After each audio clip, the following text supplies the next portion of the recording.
l'errance animale à La Réunion. On peut dire que c'est un véritable fléau. Un exemple de photo que nous voit tout de suite.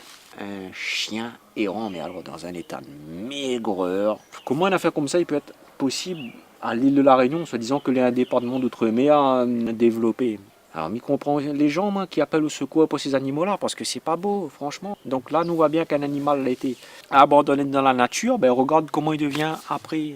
Une autre photo, ce coup-ci, que a été fait sur le côté de Saint-André, en plein centre-ville. Une meute de chiens, quoi, de 6, 7, 8 chiens. Ils battent carré comme ça. Les dangers pour la population. Tu connais, les chiens, quand ils bougent en meute, ben, c'est là, ça peut devenir plus dangereux encore. Une autre photo, cette fois-ci, devant la mairie de Tampon. Bon, on nous connaît la municipalité de Tampon, on l'avait parlé à un moment donné d'une louveterie, ça là. Quelle est cette louveterie? Hein? Devant un autre magasin, ce coup-ci, en ville. Le magasin arabe, le book vend son tissu. En pleine journée, voilà, le chien errant devant la porte d'entrée du magasin en train de manger ses puces. Et puis le monde il rentre dans le magasin, bah, t'as là, il est gêné, il est obligé de slalomer entre le chien pour les affaires, pour y rentrer, quoi. Il veut dire qu'il ne peut plus mettre un pied nulle part. Ces animaux-là, les partout, tous les écrits historiques que moi j'ai lus concernant l'île de La Réunion, en aucun cas ils parlent de chat ou de chien comme ayant existé à la création de l'île. Tous ces animaux-là, les arrivés avec l'homme. C'est pas notre milieu naturel. Les chats et les chiens en divagation. C'est quoi la différence? Ils appellent ça divagation quand par exemple le propriétaire, son animal a sorti un instant de la cour et puis là bat de carré un peu dans le voisinage, mais il n'est pas trop loin. Et en errance, c'est autre chose, c'est-à-dire l'animal est parti plus loin et puis il revient plus chez son propriétaire des fois pendant plusieurs jours, ou alors il revient plus du tout et puis il rentre dans la nature et il vit à la sauvage, après il devient sauvage dans la nature. Il veut montrer ce coup-ci une photo d'une personne, un bouc qui part faire son footing tout simplement un matin. Sur le côté de la cascade de Niagara là-bas, quand lui a fait attaque à lui par une meute de 4 chiens. Et le monsieur il dit, lui a vu la mort en face parce que lui a eu des blessures profondes. Ce monsieur-là qui fait 95 kilos, il dit que si c'était un monde plus petit, plus mince ou alors un enfant, t'es mort.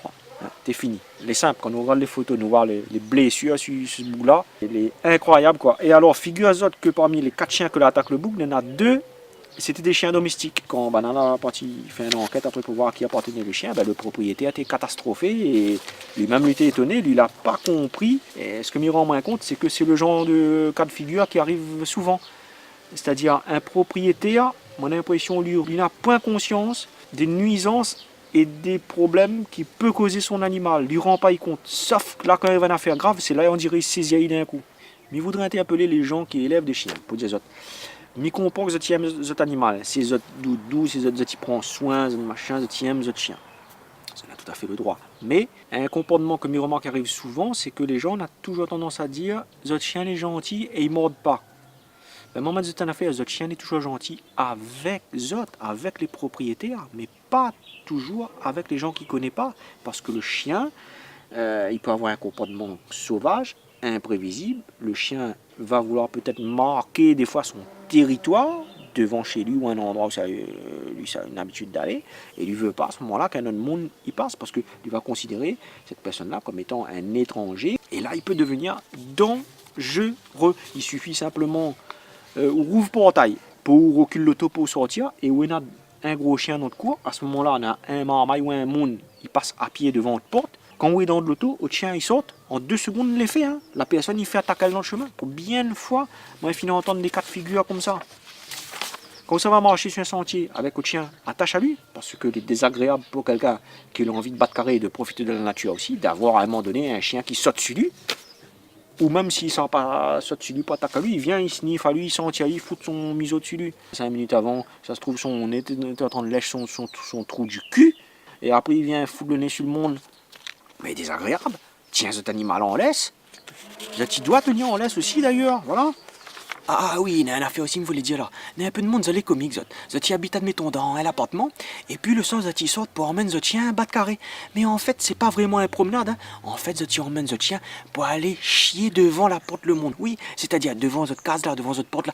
Il veut pas, il salit autres. Par contre, il dérange pas autres qui salit devant la porte le monde. Donc, ou après, quand on sort trapeau de coyer, on marche dans la merde. Quand on veut faire au jardin, on marche dans la merde. Et quand on sort avec l'auto, on roule dans la merde. Oui, mon nom. Ça, le monde, tu comprends pas, c'est pas une affaire pour faire. Elle est molle, mon nom, fais pas ça. Si je n'ai point la place pour élever un animal là, eh ben élève pas. Allez revendre ce tien à la brocante, mais emmerde pas le voisinage avec. Ou alors, m'a dit cette affaire, mettez une couche avec ce chien. Et quand par exemple, si tu viens d'avoir un animal là, eh ben éduque à lui comme il faut, dresse à lui comme il faut, apprendre à lui à écouter. Voilà, comme il dit dresser, mais il ne veut pas dire taper. Hein. Nous on est bien d'accord. Mais il y a un peu de monde, ça ne fait pas ça. Ce chien, y a, admettons, il y a boy toute la nuit, ça tu laisse gueuler, et puis ça tu en fous de ça. Ok, ben tu penses pas, il y a de monde, toi, peut-être il a besoin de reposer, il a besoin de dormir, ou alors il y a des enfants en bas âge. Et ben les gênants pour le chien, il gueule comme Antonite. Le chien, il y a boy, on dirait il est en chagrin d'amour. Toute la nuit, comment un grain de sommeil ne gagne pas. Arrête de déconner donc. Fais faire à lui sa gueule. Quoi arrive à ça, un temps pas ça. Voilà une autre cas de figure cette fois-ci. Une fillette de 4 ans qui a été attaquée au visage par un chien. Ça l'a passé sur le côté de Sainte-Rose. La fillette, elle était en train de jouer dans sa cour. Elle était chez elle, sous sa véranda, et un chien la rentre dans sa cour, l'a mis mort d'elle au visage. La pauvre petite fille, était moins 5 que défigurée, quoi. Et l'animal était donc en divagation quand elle a attaqué la petite fille. Donc une fois encore, on nous voit la non-conscience de certaines personnes et la non-prise de responsabilité de certaines personnes, comment il peut entraîner des dégâts collatéraux. Un autre cas de figure encore, un enfant qui a été blessé parce qu'il a été poursuivi par des chiens errants. Il a tombé et il a eu des blessures aux gencives et aux lèvres et aussi 2 dents cassées. Les enfants, tu connais que tu peux garder des traumatismes comme ça des fois à vie, hein, quand tu subis des chocs comme ça. Ils ne souhaitent pas pour les autres, mais il peut arriver malheureusement. Donc tu vois, les gens qui élèvent des animaux comme ça, lâche pas des affaires partout. Voilà encore un autre cas de figure. Un éleveur sur le côté de la plaine des Cafres, monsieur Paul Payette. Mais salut à lui d'ailleurs, et l'occasion aussi pour moi d'adresser un message de sympathie et de soutien à toutes les victimes qu'elle a été mordue ou alors qu'elle a subi des nuisances dans votre cour, ou sur votre poulailler, ou les dégâts par les chats ou les chiens, ou alors que votre bétail a été attaqué. Dans le cas de monsieur Paul Payette, en l'espace d'un an, lui a perdu plus de 80 cerfs. Il a perdu des moutons et le point judice total monté à plus de 50 000 euros. Lui a dû abattre des chiens pour protéger son bétail. Alors sur internet, il a eu des critiques vives que l'a fusé par rapport à ça, parce que nous on a des hyper défenseurs des chiens, que là, il a dit ouais, elle est inadmissible, comment on peut abattre des chiens comme ça, ouais, voilà. Mais les gars, maman est contre la violence, faite à qui que ce soit contre les hommes ou contre les animaux. Nous on est bien d'accord. Mais comprend qu'il y en a des gens qui aiment les chiens et qui ne veulent pas tuer les chiens, d'accord. Mais les bougs, maintenant à la place d'un éleveur qui est sur son terrain, sur sa propriété, qui essaye d'élever des animaux pour lui gagner sa vie. Là, un meute de chien, il arrive, il surgit nulle part, il attaque son troupeau. Au moment où les affaires se passent, lui fait quoi? Que ça lui fait? Il appelle la police, lui fait quoi? Est-ce que la gendarmerie n'a les moyens qu'il faut pour intervenir pour ce genre de choses? Non. Donc le bouglu, il est pris au dépourvu, il est battu. Sa seul moyen de réagir, c'est de tirer sur les chiens, malheureusement. Ça veut dire quoi? On voit bien là que la problématique derrière tout ça, c'est qu'il n'y a pas les équipements comme il faut, il n'y a pas d'équipe spécialisée dans le ramassage de ces chiens-là, il n'y a pas d'équipe d'intervention rapide. Il faudrait avoir un numéro de téléphone, par exemple, d'urgence, avec des équipes spécialisées là-dedans, avec des pistolets avec une fléchette endormissante, je ne sais pas trop quoi, qui ne tue pas les animaux, mais quand quelqu'un il fait salut, ou un troupeau il fait attaquer, téléphone, et puis en 5-10 minutes, il faut les sur place pour la faire, embarquer les chiens. Mais là, il n'y a pas. Et le pire, c'est que ce monsieur-là a été poussé au tribunal par une association de métropole, une association de défense des animaux. Bon, cette association-là, il ne veut même pas citer elle, parce que ce serait fait de la publicité pour elle. Bon, moi, ce que je voudrais dire, c'est que vous êtes là-bas en France, mais comprend que aiment les animaux aussi, mais vous n'êtes pas à l'île de la Réunion. Vous n'êtes pas au courant de la problématique et de l'ampleur du problème que nous avons ici. Vous ne voyez pas vraiment le problème, c'est quoi? Comment est-ce que tu peux vouloir mener une action en justice contre un éleveur de chez nous ici? Les aberrants, c'est comme si moi, mais il voulait pousser au tribunal un éleveur qui habite dans les Pyrénées ou je ne sais pas trop quoi, et que son bétail a été attaqué par des loups, mais il ne connaît pas la situation. Je ne sais pas, il serait malvenu pour moi. Voilà. Et alors, il y a eu à ce moment-là, par le biais de cette association-là, une prolifération de messages, mais alors d'une méchanceté, d'une haine de racisme incroyable. Peuple de tarés, c'est vous qu'il faut abattre. Donc les Réunionnais, vous êtes un peuple de tarés, c'est vous qu'il faut abattre. Voilà le genre de propos que certaines personnes ont publié sur la page Facebook de cette association de défense de la nature. Encore un autre message, toutes ces saloperies humaines, les donner aux requins, ce ne sera pas une grosse perte, bien au contraire. Waouh, non, franchement, on m'a halluciné quand il dit des choses comme ça. Est-ce que certaines personnes iront pas compte de votre comportement? Est-ce que s'ils ne rendent pas compte, vous avez fini de tomber dans une dérive de radicalisation extrémiste de la protection animale, à un tel point que Zoti devient haineux vis-à-vis de l'être humain, et que presque l'être humain n'a plus le droit d'exister quoi, par rapport aux animaux. C'est le chien, le chat qui doit prendre la place quoi. Peuple de tarés, c'est vous qu'il faut abattre. Donc il faut tuer les humains. C'est grave. Et m'en a rendu en main compte que par rapport à tous les cas que lui est arrivé, ces gens-là qui défendent de manière radicale les animaux, extrémistes les animaux, me diraient, en aucun cas, une fois de plus, moi l'a jamais vu Azote prendre un peu de considération pour ces éleveurs-là. Moi l'a jamais vu Azote prendre de la considération humaine pour les personnes que l'a fait mordre Azote, attaque Azote. Pour cette petite fillette qui a été blessée au visage par les chiens, pour cet éleveur dont on a eu le bétail déchiqueté par le chien, pour cette personne qui a failli mourir en étant attaquée par une meute de chiens. On n'a jamais vu aucun défenseur des animaux, des chats et des chiens prendre la défense et d'essayer de comprendre la souffrance et la douleur que ces gens-là ont subi. C'est presque inhumain. Mais il voudrait donc appeler à la conscientisation déjà de ces gens-là. Il voudrait parler aussi des chats errants. Ben, les chats errants, ça aussi cause un problème. Ça, les gens ont du mal à comprendre ça. Les chats errants, ils posent problème. Pourquoi? Parce que quand ça va dans la nature, dans la forêt, ils attaquent nos espèces endémiques, telles que par exemple les pétrels de Barreau, les pétrels noirs de Boisbon. Ça te rappelle l'espèce d'oiseau nous appelle le timise longtemps, le Mouni racontait une légende dans le fond de ma fat, il dit quand il marchait avec le BATL dans le fond, s'il avait un queue, la sounouk, dans le BATL, le timise, il passait et puis il souquait le sounouk, partait avec, tout ça. Mais c'est lui le fameux timise. Nous la retrouvons les traces il y a 2-3 années parce que nous pensions qu'elle était quasiment disparue. L'espèce est en phase de danger critique d'extinction. Et les experts la retrouvent à lui là dernièrement là. Donc cet oiseau-là, elle est unique au monde, il n'existe que à la Réunion. On doit protéger à lui, maman. Et bien les chats errants, quand les gens ils lâchent en nature, par exemple quand on en a déporté trop nombreuses, et ben jusqu'à plus de 2000 mètres d'altitude, ils retrouvent les chats errants, ils savent manger les pétrels là-haut, sur les flancs de Piton des Neiges, etc. Mais pas bon. En plus que ça, les chats errants, ça va dans la cour de le monde, comme les chiens errants, et ben ils mettent des microbes partout, ils font caca partout. Mais le cas d'une personne, cette personne-là n'a donc ni chat ni chien, et pourtant elle y subit les dégâts des animaux des autres. Là nous voit, une photo m'a fait dans sa case, regarde, ça c'est des traces de pattes de chat gommées de boue.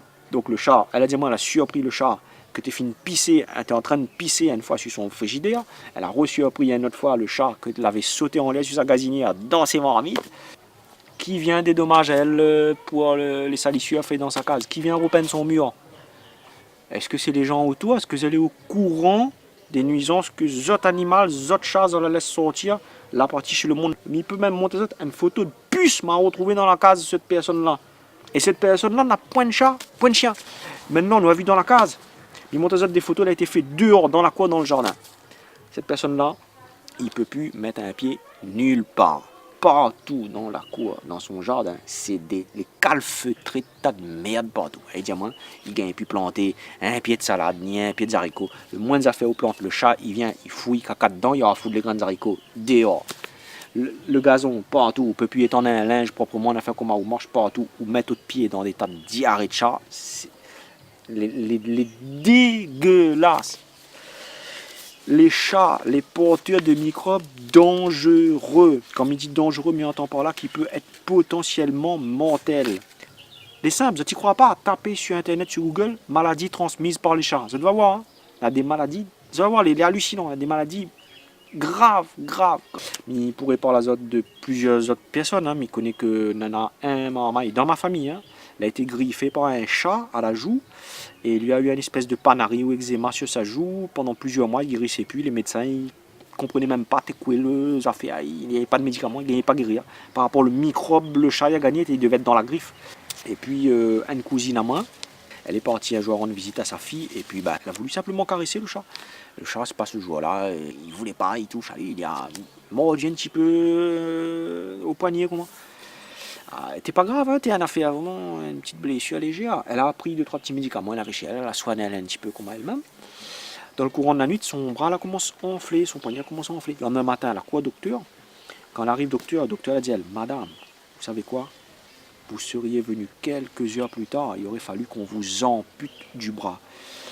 Il faut que vous alliez d'urgence à l'hôpital subir une opération. Et bien, elle attend de l'hôpital, la OPL, la rouvre son bras, les médecins chirurgiens étaient obligés de nettoyer ses muscles à vif à l'intérieur pour essayer d'enlever le microbe, parce qu'il n'y avait aucun moyen de lutter contre.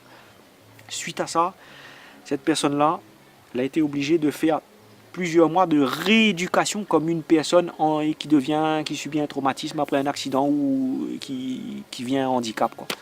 Tout ça à cause d'une simple petite morsure de chat. Donc là, je voudrais interpeller la population par rapport à ça. Longtemps, les vrais, nous avions l'habitude de nous élever un chat comme ça, mais nous habitions dans un petit cason en bois sous tôle, partout, on avait terrain vague, on avait caron galabé à le faire. Bon, on avait une case, peut-être la famille, le monde, toi. Ne partez pas partout comme ça. Aujourd'hui, tout le monde y habite, les uns à côté des autres, mais tas d'habitations. Le monde, quand il élève un chat, le petit garde pas cet animal chez eux, il laisse vadrouiller. Et puis, des fois, le monde même, il élève plusieurs chats. Imaginez le nombre de chats qu'il peut avoir autour et le nombre de nuisances qu'il peut faire. Les chats et les chiens qui laissent vadrouiller. Les autres chiens, ils peuvent attaquer les gens.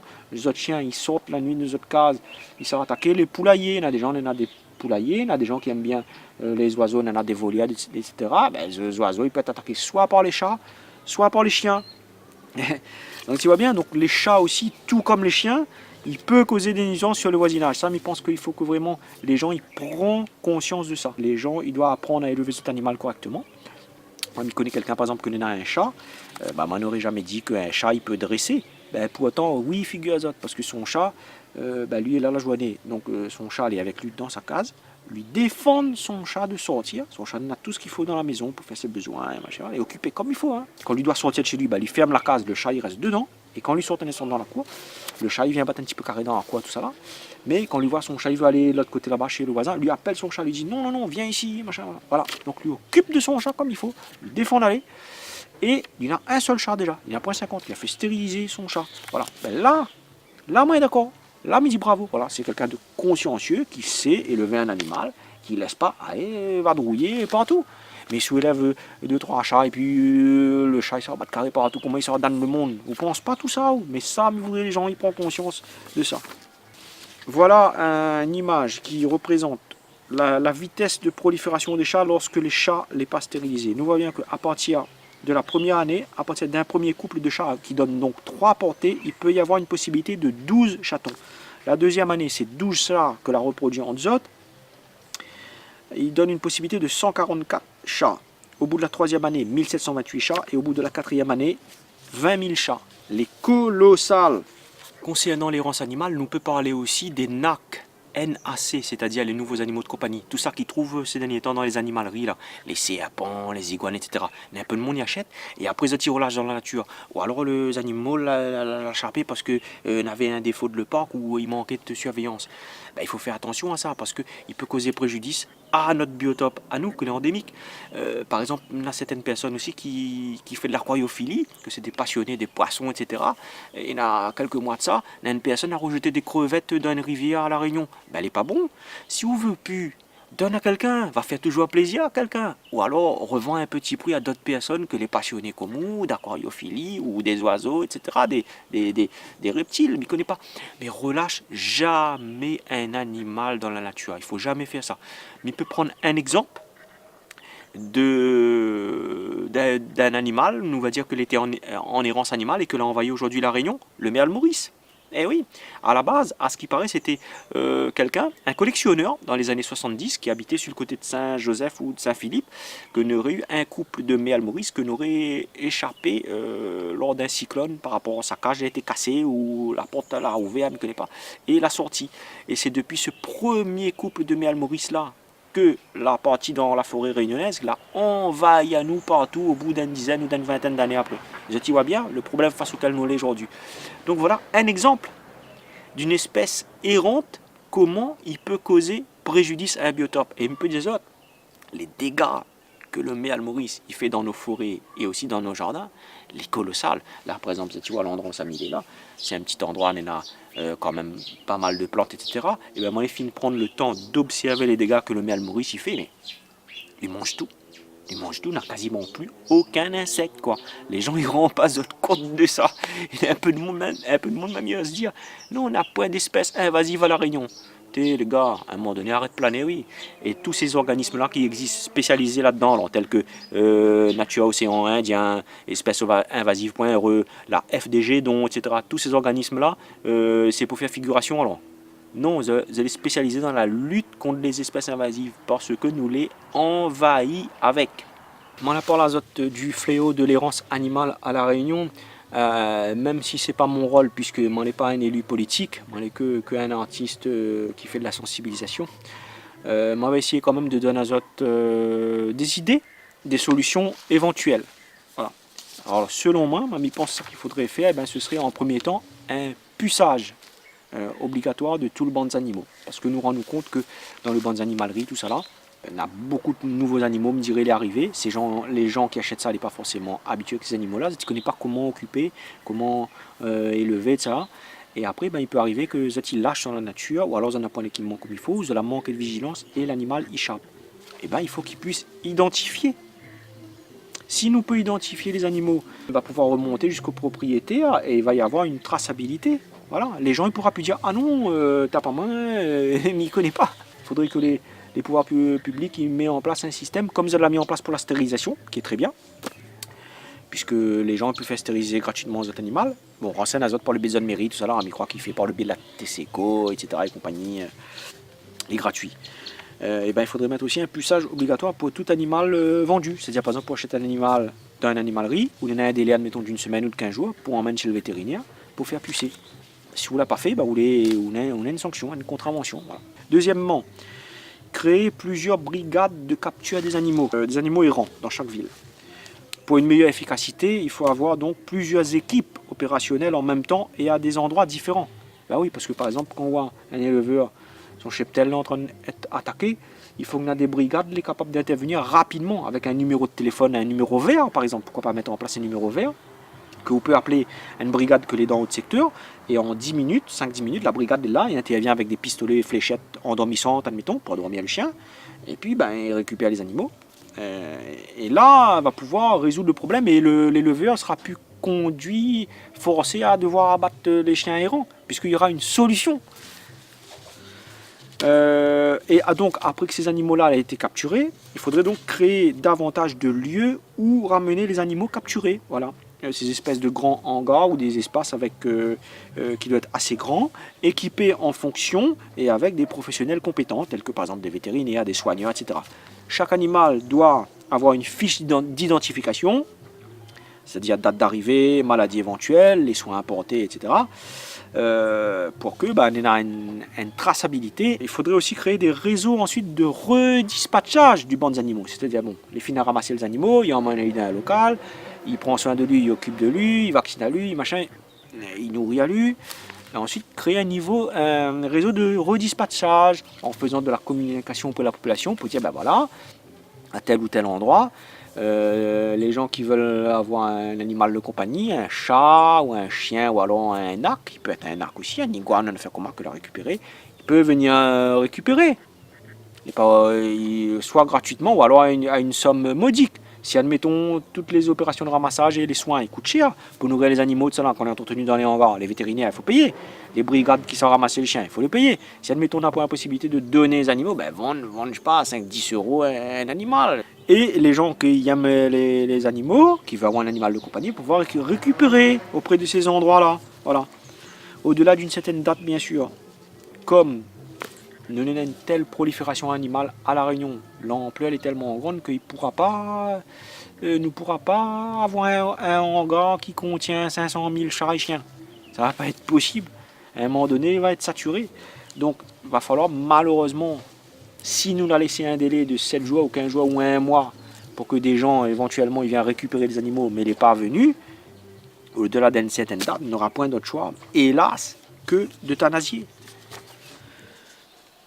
Sinon ça, que ça tu veux y faire avec? Il envoie 30 à 50 chiens et chats errants par personne pour le bon monde qui dit qu'il faut pas tuer? Les facile dire qu'il faut pas tuer, mais que ça tu veux y faire avec? Il envoie pour autres, ça t'y occupe? À La Réunion, nous doit avoir plusieurs centaines de milliers de chats et chiens errants qui traînent partout. Les autorités les dépassées, ils connaissent plus que ça il faut faire. Mais à côté de ça, on a donc lancé de multiples campagnes d'information et de sensibilisation auprès du public. Sur les chaînes de télévision, par exemple avant le journal télévisé le soir, sur les radios, dans la presse écrite. Peut-être que là, à ce niveau-là, au niveau ministériel, il faudrait obliger les chaînes de télévision à diffuser ces spots gratuitement, que ce soit pas payant. Parce que nous connaissons la publicité quand elle est diffusée sur les chaînes de télévision et dans la presse, il coûte très cher. Mais il faudrait faire voter une loi comme quoi, par exemple, les spots de prévention, on va dire, soient gratuits, que ce soit pas payant, et que les chaînes de télévision et la presse n'en ont obligation de diffuser. Par exemple, tous les soirs, pendant un mois, voilà, sur les chats, les chiens errants, comment s'en occuper, où les amener en cas de problème, comment les faire stériliser, etc. De telle sorte que la personne est informée aussi, parce que la personne qui connaît pas les normales, il saura faire n'importe quoi, et puis il saura jeter dans la nature. Et vraiment, une fois que nous avons mis tout ça en place, pour les personnes les plus récalcitrantes, les cocodures, les têtes brûlées qui ne veulent pas écouter, ben il faut sanctionner Azot. Oui, parce que un peu, il ne veut pas faire l'effort de faire les bons gestes aussi. Si on fout ça, vous n'allez parler avec ça. Donc Zot, il faut sanctionner Zot par des amendes, si Zot il laisse échapper Zot animal, ou alors que Zot animal il cause des nuisances à autrui. Ça peut être quoi, un particulier qui subit la nuisance d'un chat ou d'un chien, parce que lui n'a le droit d'avoir sa tranquillité chez lui, lui n'a point à avoir des tas de caca de chat ou de chien, ou que son poulailler l'ait attaqué, ou de venir que lui fait mordre à lui chez lui, ou d'affaires. Donc il y aurait aussi une prise de conscience à prendre par rapport à ça. Et puis si les pouvoirs politiques n'aurait pas les moyens suffisants pour pouvoir créer tout ça, eh ben, on peut faire appel dans ce cas à la population. Il y en a beaucoup de jeunes nés au chômage à La Réunion. Pourquoi pas créer dans ce cas des brigades d'intervention spécialisées dans le ramassage des animaux errants? On aurait de l'emploi à créer peut-être. Dans chaque ville, plusieurs brigades. Ensuite, c'est un grand lieu, par exemple, sur les plus grands arrondissements de La Réunion. Bon, on pourrait dire par exemple un grand hangar sur le côté pour la zone nord-est, un grand hangar pour la zone ouest et un grand hangar pour la zone sud, de telle sorte que tous les chiens, tous les chats et les animaux errants dans la zone sud, ça va dans cet endroit-là.